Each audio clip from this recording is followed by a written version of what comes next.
कधी शांत समुद्रांच्या लाटांमध्ये देवाचं अस्तित्व जाणवतं, तर कधी एखाद्या डोंगरावर बसलेली मूर्ती आपल्याला आधार देते.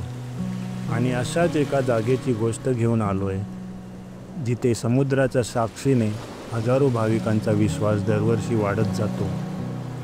हे आहे गणपतीपुळे. निसर्ग, श्रद्धा आणि इतिहास यांचा अनोखं संगमस्थान.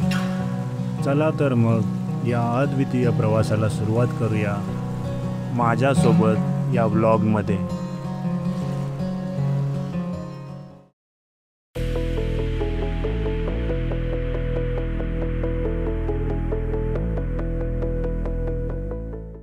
नमस्कार, जय महाराष्ट्र, जय शिवराय मंडळी. मी वैभव कांबळे स्वागत करतो तुमचं नवीन एका व्हिडिओमध्ये.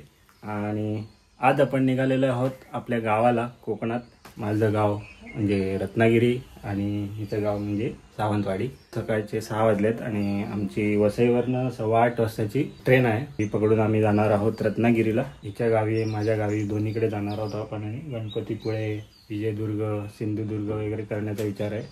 सिंधुदुर्ग होईल की नाही काय माहीत नाही, कारण वातावरण ठीक नाही आहे. आणि व्हिडिओ शेवटपर्यंत बघत राहा, तुम्हाला नक्कीच मजा येईल. कारण या ब्लॉगमध्ये तुम्हाला खूप सारी मंडळी भेटणार आहेत. मी, माझी आई, समिधा, पप्पा आणि माझ्या बहिणी, माझ्या भाचे, समिधाच्या बहिणी, समिधाचे पप्पा, खूप जण भेटणार आहेत. आणि समिधाचे गावकरी, माझे गावकरी, गावातली मंडळी सगळे भेटणार आहेत. व्हिडिओ शेवटपर्यंत बघा. आवडला तर लाईक करा आणि चॅनलवर नवीन असाल तर सबस्क्राईब करा आणि व्हिडिओला जास्तीत जास्त शेअर करा.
आरामात होतो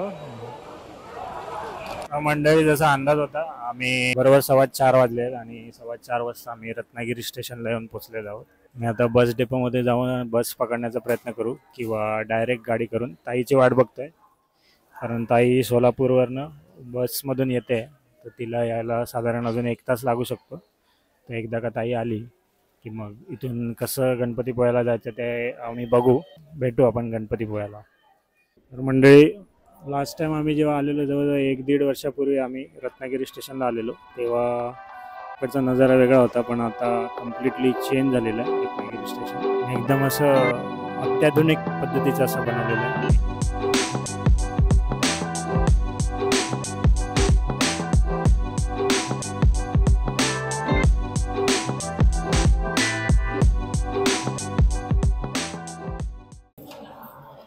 मित्रांनो, आम्ही कॅन्टीनमध्ये आलो होतो, पण मिसळ मागवली. मिसळ आणि एक प्लेट वडा, दोघांचे मिळून 70 रुपये झाले. पण तुकीची पण चव नाही. आणि इथे सगळे बनवतात, हे सगळे परप्रांतीय आहेत. हे लोक सगळं करायचं म्हणून करतात. त्यापेक्षा मी म्हणतो कोणत्यातरी लोकल लोकांना द्या चालवायला, मनापासून करतात. तरी एवढा खर्च केला स्टेशनवरती हे सुशोभित करायला, पण सुविधा नाही बरोबर. मूड खराब झाला. मंडळी, आम्ही आता रत्नागिरी बस डेपोमध्ये आहे, जो नवीन बस डेपो आहे त्याच्यामध्ये. टेन्शन वाढलं होतं, कारण मी बाहेर जेव्हा विचारायला गेलो गाडी भेटते का डायरेक्ट गणपतीपुळ्याला, तेव्हा तिकडे एक काका भेटले. बोलले आता या टायमाला तर गाडी भेटणं मुश्किल आहे आणि खरीच गोष्ट होती. नंतर मग आम्ही ठरवलं की रिक्षाने बस डेपोमध्ये जाऊ, तिथून बस पकडून जाऊ. पण पावसाने सगळा गोळ घातला, पावसामुळे टेन्शन वाढलं. आता पावसाचे दिवस असल्यामुळे ताईला सोलापूरवरनं इकडे यायला लेट झाला. म्हणजे तिचा 5चा टायमिंग होता, पण इकडे येता येता तिचे 7 वाजले. जे हॉटेल होतं, जे हॉटेलमध्ये बुक केले त्या हॉटेलवाल्यांनी 2 ड्रायव्हरचे नंबर दिले. त्यापैकी एक गाडीवाल्यांनी सांगितले की ते येऊ नाही शकत. दुसऱ्या गाडीवाल्यांना जेव्हा आम्ही कॉल केला ते यायला तयार झाले, पण त्यांनी सांगितलं 1500 रुपये होतील. आणि आम्ही 5 जण आहेत, 5-6 जण आहेत. आणि आमच्याबरोबर ताईबरोबर जे 2 जण आलेले सोलापूरवरून, त्यांना पण गणपतीपुळ्याला जायचं, तर त्यांना पण आम्ही बरोबर घेतो. आणि जे गाडीवाल्याने 1500 रुपये सांगितले आहेत, तर आता आम्ही जाऊ. जवळजवळ इथून 1.5-2 तास लागतील. सांग काय सांग, चांगले तर दिसते. हां सांग, प्रथमेश सांगेल. हा लेट का झाला? खूप जोरात पाऊस पडत होता म्हणून आम्ही लेट झालो. आणि काहीतरी ड्रायव्हरने आम्हाला उष्टटन मारला. झालं बोलणं झालं. नमस्कार. आराम चाललाय? थकलात पप्पा? नाही.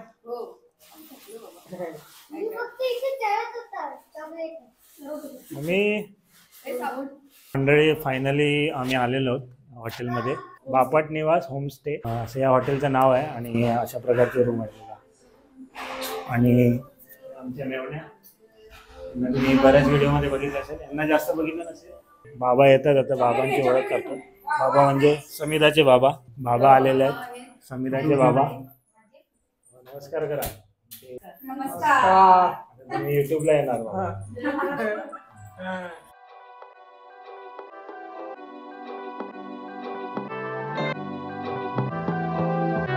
तर मंडळी आम्ही नंदनवन हॉटेल जे गणपतीपुळ्याला आहे तिथे आलेलो डिनर करायला. आणि आम्ही 4 थाळ्या मागवल्या. एक चिकन थाळी, एक खेकडा थाळी, एक सुरमई थाळी आणि 2 व्हेज थाळ्या मागवल्या. जेवढ्या पण थाळ्या मागवल्या सर्वांची टेस्ट एकदम उत्तम होती, 1 नंबर होती. तर तुम्ही कधी आलात ते गणपतीपुळ्याला तर हे नंदनवन हॉटेल आहे, तर तुम्ही इकडे येऊन जेवू शकता. मी नक्की रेकमेंड करीन. नमस्कार मंडळी, आज दिवस दुसरा. आम्ही या बापट निवास होमस्टेमध्ये इथे स्टे केला. ही आमची रूम होती. ताई तिकडे दरवाजात उभी कॅमेरा चालू आहे बघून बाहेर जाण्याचा प्रयत्न करत होती, पण मी तिला पकडलेला आहे. तर कॅमेरा याच्यासाठी चालू केला आहे. बघा खिडकीतून काय दिसतंय. हे असं चिरेबंदी होमस्टे आणि खूप छान वाटतंय. वरती आभाळ भरलेलं आहे. अशा प्रकारचं फक्त ते दाखवण्यासाठी कॅमेरा ऑन केला होता. आणि बघा तर मंडळी अशा प्रकारची रूम आहे. बघा इकडे 3 बेड आहेत. इकडे खिडकीतून मी तुम्हाला सकाळी दाखवलं चिरेबंदी वाडा दिसतो. आणि बघा अशा प्रकारची इकडे पण एक खिडकी आहे, मिरर आहे तुम्हाला मेकअपसाठी, 2 चेअर आणि एक टीपॉय आहे आणि टी व्ही आहे आणि AC आहे, पंखा आहे आणि बाथरूम तुम्हाला दाखवतो. हे असं मिरर आहे, बेसिन आहे आणि इथे संडास आहे. आणि गरम पाणी 6 ते 10 हा गरम पाण्याचा टायमिंग आहे. हा लेफ्ट साईडचा नळ फुल खोलून ठेवला तर मग गरम पाणीसुद्धा येते. म्हणजे इकडे होतं ते होमस्टे जिथे आम्ही रात्री थांबलो होतो. आणि आता आम्ही नाश्ता करून गणपती मंदिराच्या दिशेने मार्गक्रमण करत आहोत.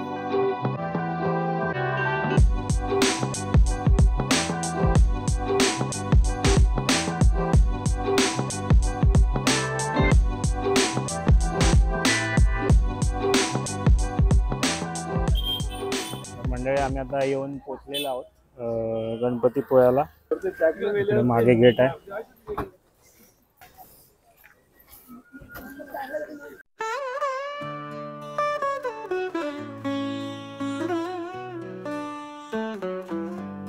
सागर किनारी उभा गणराया, स्वयंभू मूर्तीचा पावन साया, वाळूत बसलेला श्री गजानन, रक्षण करतो भक्तांचं जीवन. मोदकाचा नैवेद्य ओवाळीत आरती, गजरात नांदते गणरायाची भक्ती. शंखाचा नाद आणि मृदंगाचा ताल, मनामध्ये भरते आनंदाची लहर जरा जरा.